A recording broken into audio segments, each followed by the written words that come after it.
Annetaan iso käsi. Mihin mä tarvitun ikinä oot käytänyt koskaan?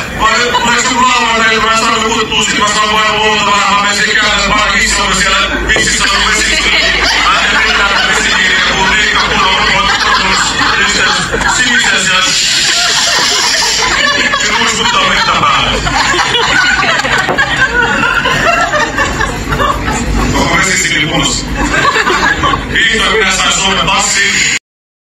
Tekijät niin luovia kuin he ovatkin, jos ennen vanhaa matikan tehtävässä luki, että Seppo ja Annukka menevät kalastamaan ja saavat 200 kalaa. Nyt vaan nimet vaihtuu, että Ali ja Fatima menevät ja saavat 200 kalaa.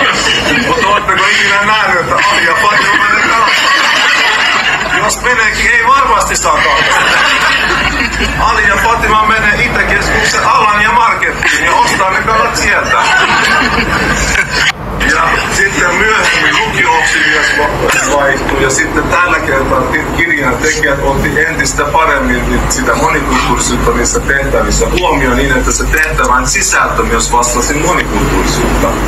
Mä olin opettamassa talousmatematiikan kurssia, niin eka tehtävä meni kutakuinkin näin. Seppo sai helposti pankilta asuntoa, jonka suuruus oli 400 000 euroa. Sitten piti laskea jotain korkojuttuja. Sitten seuraava tehtävä.